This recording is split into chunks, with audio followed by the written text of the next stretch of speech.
I remember the moment like it just happened. My name's Lindsay, I'm 32 years old, and honestly, I don't know what I was thinking. I was sitting in the kitchen casually chatting with my sister Danny about something I probably shouldn't have said out loud. You know when you vent a little too much and realize later you should have kept your mouth shut? Yeah, that's me. I don't think I meant for him to overhear it, but maybe, deep down, I didn't care enough to keep my voice down either. I told Danny that if I had to do it all over again, I wouldn't date Derek, my husband. I said it so flippantly, like it was no big deal, as if I was talking about a bad haircut instead of the man I promised to spend my life with. I don't even know why I said it.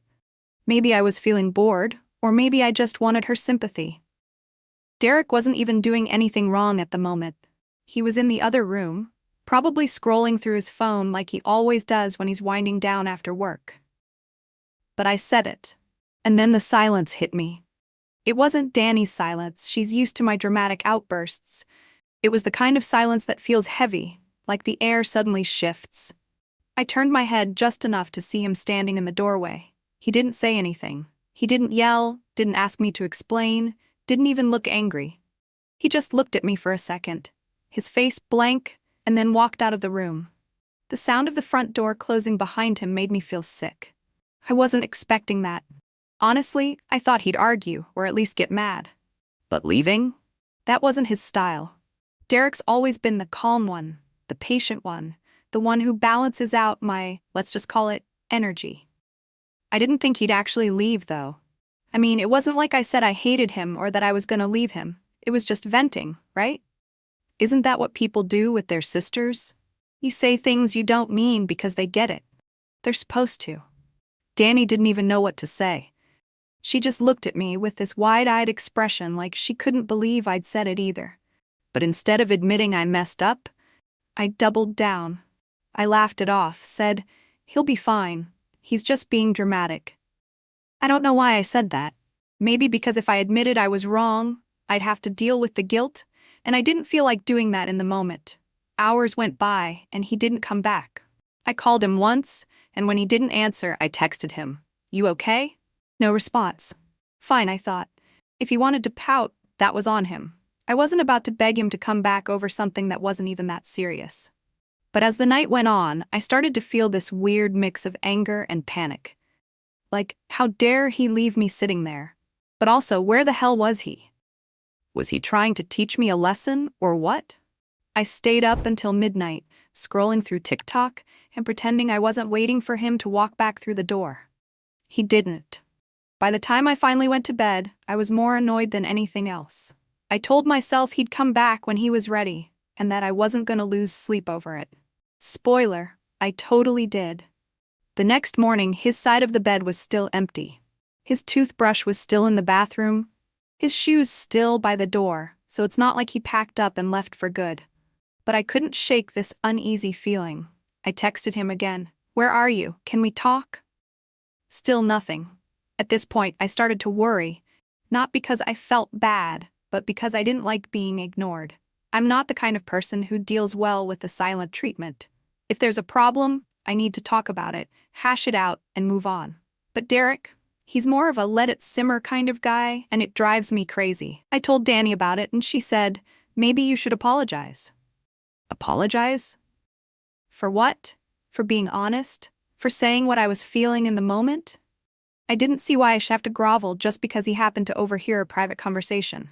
He shouldn't have been eavesdropping, I said, trying to justify it to myself more than to her.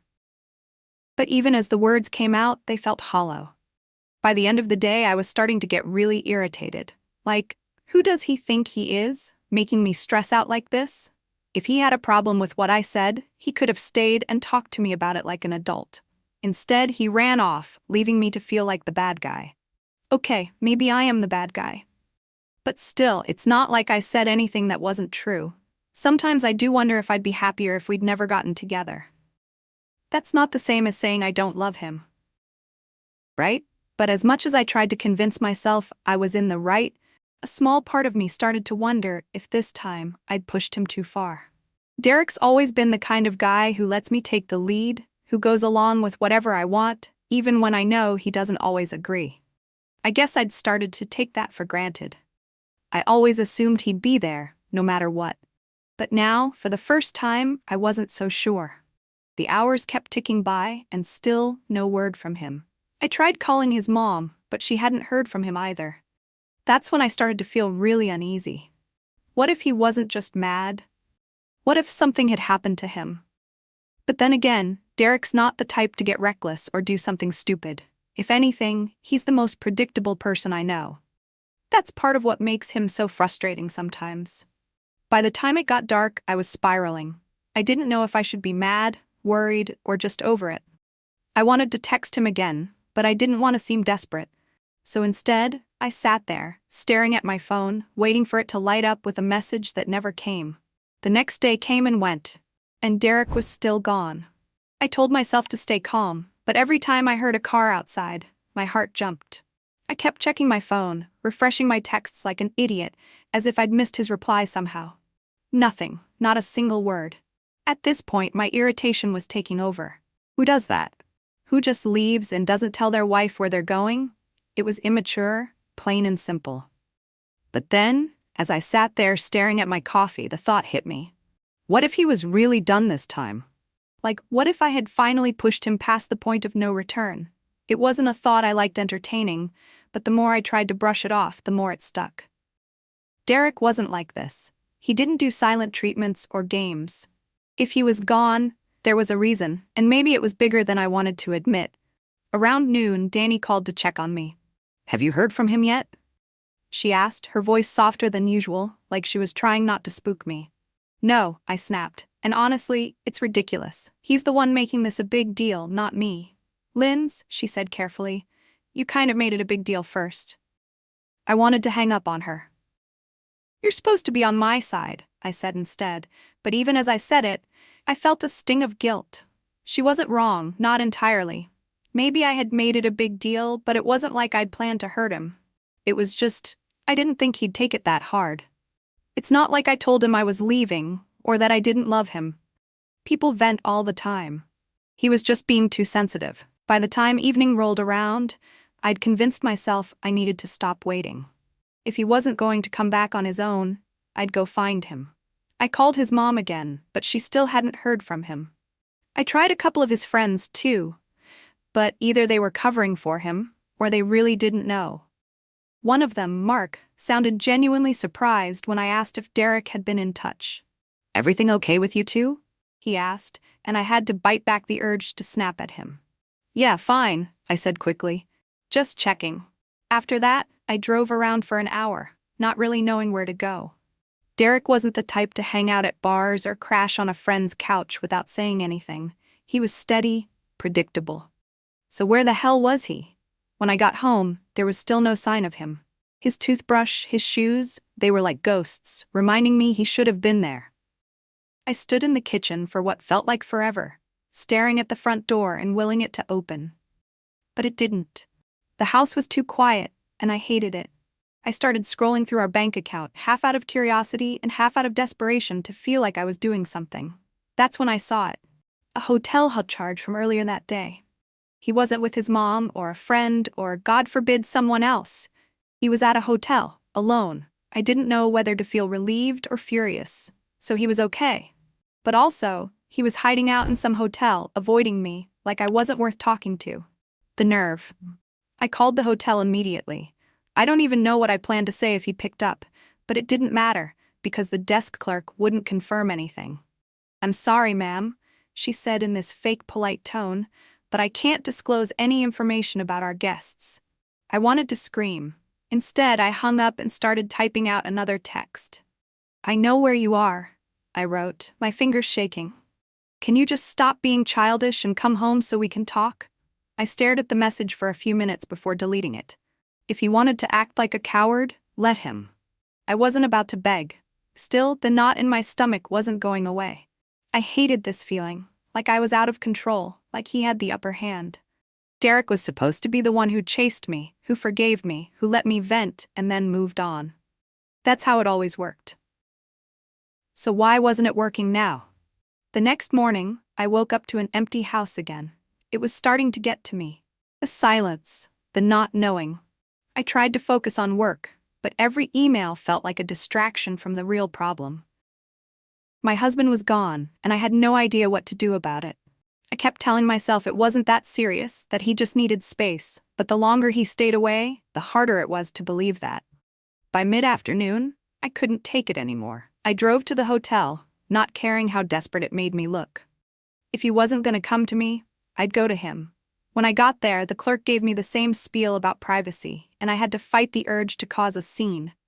"He's my husband," I snapped, but she just smiled that fake customer service smile and said, "I'm sorry, ma'am." Defeated, I walked back to my car. As I sat there, staring at the steering wheel, I started to feel something I hadn't let myself feel in years. Fear. What if he wasn't coming back? What if I'd really pushed him too far this time? And what if, deep down, I knew it wasn't just about what I'd said to Danny? This wasn't the first time I'd let my mouth get ahead of me, and it wasn't the first time I'd put my own feelings ahead of his. Maybe this time, he'd had enough.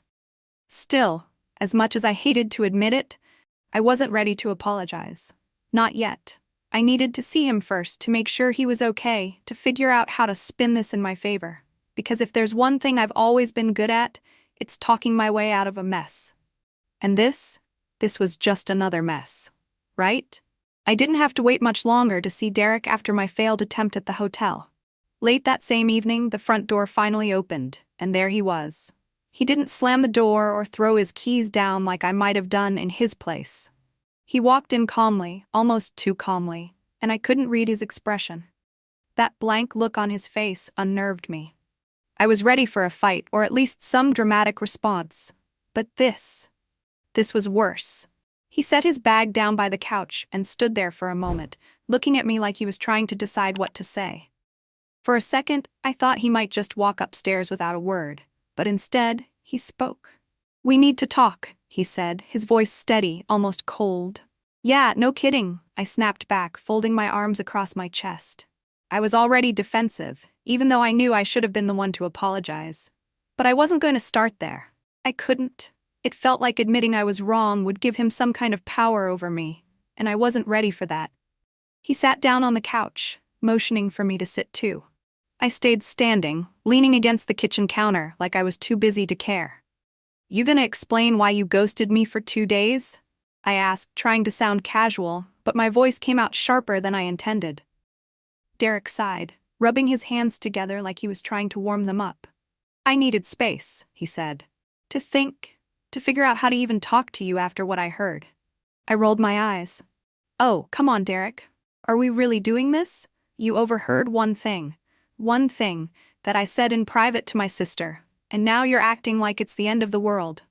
"It wasn't just one thing, Lindsay," he said, his voice rising slightly, though he quickly brought it back down. "You said you'd never date me now. That if you could go back, you wouldn't choose me." "Well, maybe I wouldn't." I shot back before I could stop myself. The words hung in the air, and for a moment, I regretted them. But then I doubled down. "You've changed, Derek. We both know it. You're not the same guy I married. I hesitated, trying to choose my words carefully, but my emotions got the better of me. "You're lazier now, okay?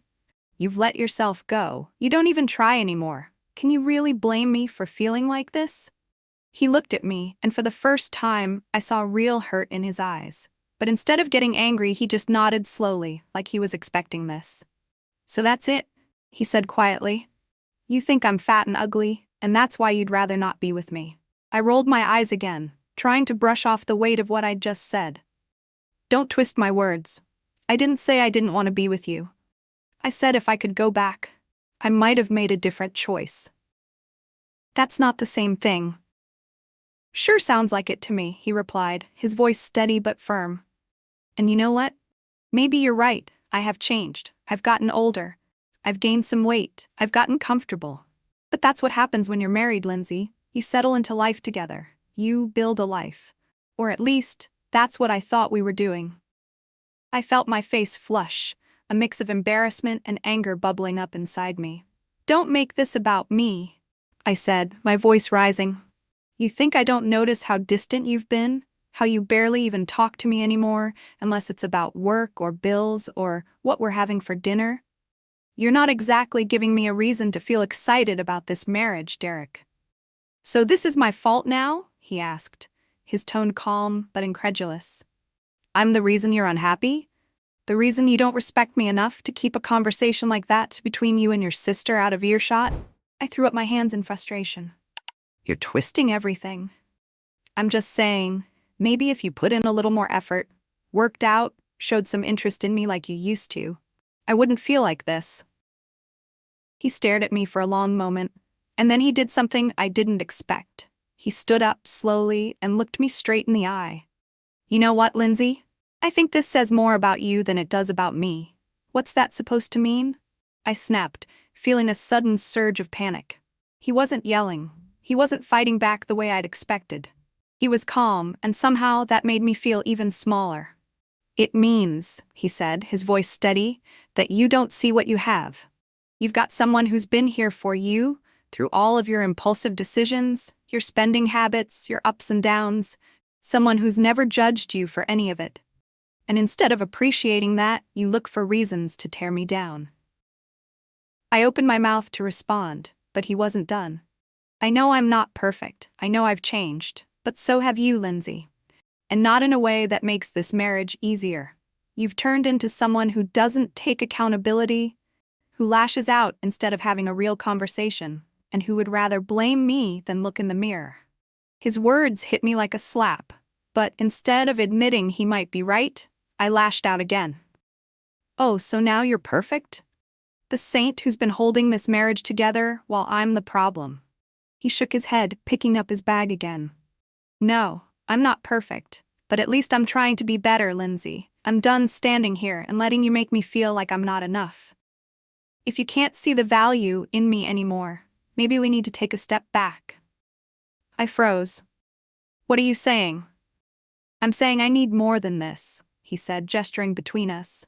And if you're not willing to work on it, then maybe I shouldn't be here anymore. He didn't yell. He didn't slam the door on his way out. He just walked out, leaving me standing there, stunned and more confused than ever. Over the next few weeks, reality hit me hard. Derek didn't come back, not even for his mail. Every time I walked into the house, the emptiness felt heavier. It wasn't just that he was gone physically. It was the silence, the absence of his presence that cut the deepest. I started reaching out to him more, trying to test the waters. The responses I got were polite but distant. Hope you're doing okay? I'll come by this weekend to grab my things. That was it. No warmth, no opening for conversation. He wasn't cruel, but it was clear that he was done being vulnerable with me. The weekend came and I dreaded seeing him. When he walked through the door, he looked different. His shoulders seemed broader, his posture straighter. He'd trimmed his beard, and it actually looked good, clean, purposeful. He even smelled different, like he'd started using cologne. I hated to admit it, but he looked better than I'd seen him in years. Hey, I said awkwardly, standing by the kitchen counter as he came in. Hey, he replied, giving me a small nod but nothing more. He didn't ask how I was doing, didn't try to make small talk. Instead, he went straight to the bedroom and started packing his things into boxes. I followed him, unsure of what to say, but desperate to break the silence. Derek, can we talk? I asked, my voice softer than usual. He didn't stop packing. About what? I hesitated. About us. He paused, looking at me with an expression I couldn't quite read. What about us, Lindsay? You made it pretty clear how you feel. I didn't mean it like that, I said quickly, stepping closer. I was upset. I wasn't thinking. He shook his head and went back to packing.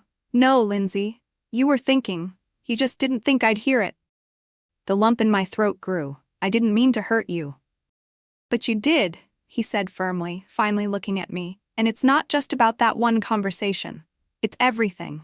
The way you talk to me, the way you treat me, it's like I'm never good enough for you. I felt tears sting my eyes, but I forced myself to stay composed. I was wrong. I know I was, but we can fix this. We've been through worse, right? He let out a small, bitter laugh. Have we? Because I don't think we've ever been through this, Lindsay. I don't think I've ever felt this disrespected, this unwanted. And the worst part? I stayed. I kept trying, even when you made it clear you didn't appreciate me. That's on me. I let it get this far. His words hit like a punch to the gut. I wanted to argue, to tell him he was wrong, but I couldn't. Deep down, I knew he wasn't. So what? That's it? You're giving up on us? My voice cracked and I hated how desperate I sounded. I'm not giving up, he said, his tone steady. I'm choosing myself for once. I'm done trying to prove my worth to someone who doesn't see it. I stared at him, my mind racing. This wasn't how it was supposed to go. He was supposed to forgive me, to tell me we'd figure it out together. But instead, he was standing there, calm and resolved, like he'd already made his decision. I can change, I said, my voice barely above a whisper. I'll do better. I'll be better. He sighed, setting down the box he was holding. Lindsay, I hope you do. Not for me, but for yourself. But I can't be the one who waits around for you to figure it out. I've spent years trying to make you happy, and all I've gotten in return is criticism and resentment. I deserve better. His words stung more than I thought they would. I felt the tears spill over, and for once, I didn't try to hide them. I don't want to lose you, I said, my voice breaking. Please, Derek, we can fix this.